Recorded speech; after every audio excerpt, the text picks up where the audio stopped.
Fala, povo de Deus, a graça e a paz em nome de Jesus. Chegamos hoje a Atos capítulo 15. Atos 15 é um divisor na história do livro de Atos, porque o apóstolo Pedro, que até então aparece mais de 50 vezes aqui nesse livro, vai ter, melhor dizendo, sua última aparição. A partir de Atos 16, portanto, o foco recai principalmente sobre o ministério do apóstolo Paulo. Pedro vem até aqui e a partir daqui o alvo será o ministério do apóstolo Paulo. Bem, Atos 15 traz um texto bem curioso, porque nos mostra, logo de princípio, a importância dos concílios na vida da igreja cristã. Como ao longo da história a igreja cristã tem entendido e tem vivido a partir de decisões conciliares. Ou seja, a igreja ela não caminha pela decisão de um só. A igreja ela não caminha meramente por um déspota, por um imperador. A igreja caminha seguramente pela decisão de pares, de líderes que em conjunto, em consonância, tomam decisões visando o bem maior da igreja. Aqui em Atos 15 nós temos uma controvérsia que, diz o texto sagrado, dizia respeito a questões que, na mentalidade de alguns, eram essenciais à salvação. O texto fala aqui sobre a mentalidade de alguns judeus que aderiram à igreja, que passaram a fazer parte da igreja, mas que criam e defendiam arduamente que o convertido precisava não apenas ser batizado, ele precisava ser circuncidado, diz o texto, é necessário circuncidá-los e determinar-lhes que observem a lei de Moisés. A mentalidade era, ok, nós aderimos aos ensinos de Cristo, mas nós precisamos seguir as leis de Moisés. Nós não podemos abandonar isso. Nós precisamos manter firmes essas tradições que nos foram passadas. Bem, a demanda gera realmente uma grande discussão, a ponto da igreja se reunir pela primeira vez para tomar uma decisão doutrinária que fosse, de fato, implicar na vida da igreja como um todo. O texto procura dar à igreja de Antioquia, que é onde surge essa contenda, uma decisão. E essa decisão nasce a partir da reunião dos líderes da igreja. É muito interessante notar que o apóstolo Pedro, que conforme lembramos bem, era um grande judeu, era judeu muito arraigado às tradições judaicas, às leis judaicas, teve uma grande transformação lá no capítulo 11, lá no capítulo 10, quando ele tem aquela visão de algo como um lençol com vários animais, e então o Senhor aparece para ele e ordena, olha, não considere impuro aquilo que Deus purificou. A ideia do texto, como já vimos, e não vou retornar tanto a isso, mas a ideia do texto é, os gentios são incluídos no plano de Deus.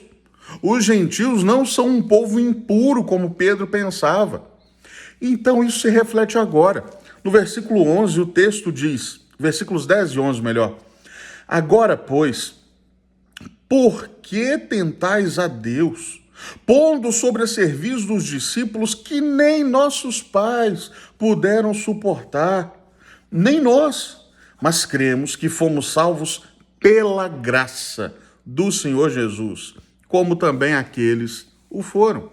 Então veja, Pedro de fato viveu uma transformação pela palavra do Senhor. Por aquele encontro precioso, naquela visão que ele teve, ele foi transformado na sua mentalidade e entendeu que não era pela mera observância de tradições humanas que se é salvo, mas pela graça de Deus. E que não é justo, não é honesto, não é correto impor sobre as pessoas um peso de pecado que a Bíblia não impõe.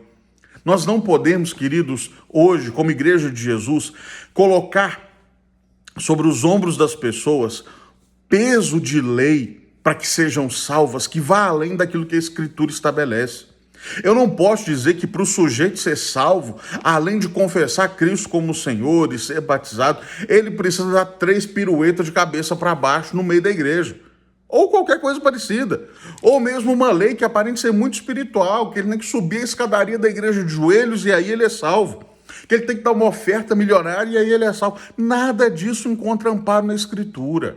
É pela graça que nós somos salvos. O texto traz agora o parecer de Tiago. Tiago, o irmão de Jesus. Lembre-se que a esta altura o Tiago apóstolo já havia sido martirizado, já havia morrido. E Tiago, então, traz um parecer com uma recomendação bastante interessante. Vos recomendamos que vos abstenhais do comer sangue e carne de animais sufocados. Isso era extremamente contextual. Afinal, no restante do Novo Testamento não vemos mandamento semelhante. Atos é um livro histórico, com narrativa histórica, com descrição histórica. E o que temos aqui, portanto, é uma recomendação para aquele contexto, para aquele tempo, que dizia respeito à vida daquela igreja naquela localidade, naquela região. Entretanto, há outras duas recomendações: que vos abstenhais da idolatria e das relações sexuais ilícitas. Isso nós vemos amparo no restante do Novo Testamento. A partir do livro de Atos, nas cartas de Paulo, nas cartas gerais, Pedro, João, o próprio Tiago, nós temos recomendações com relação a esses assuntos. Portanto, são recomendações que permanecem para a igreja cristã de todos os tempos e de todos os locais.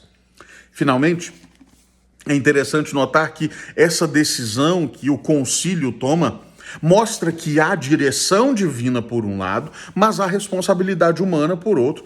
O verso 28 traz uma expressão que eu gosto muito. O texto diz: pareceu bem ao Espírito Santo e a nós não vos impor maior encargo do que além dessas coisas essenciais, e daí a decisão. Pareceu bem ao Espírito Santo, ou seja, nós estamos submissos à vontade de Deus, entendemos a direção de Deus, estamos andando segundo a vontade de Deus. Mas pareceu bem a nós. Entendemos que isso faz bem à igreja. Entendemos que isso é algo que, por nossa visão, por nossa perspectiva, vai abençoar a vida da igreja. O texto do capítulo 15 se encerra com a segunda viagem missionária tendo início. E é interessante que essa segunda viagem missionária começa com uma desavença. O texto diz que Paulo diz a Barnabé: vamos voltar para visitar os irmãos por todas as cidades onde nós passamos anunciando a palavra.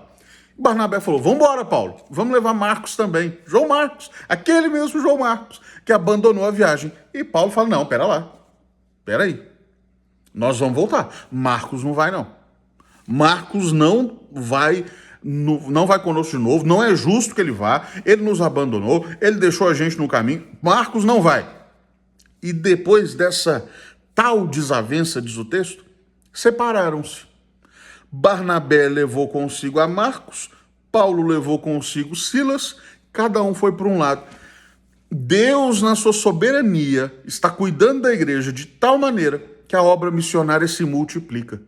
Antes era apenas uma dupla viajando com um foco. Agora nós temos duas duplas missionárias viajando com mais um foco, mais um além daquele que existia. Deus está agindo nos mínimos detalhes para o bem da sua igreja, para o progresso do evangelho, para o avanço do seu reino.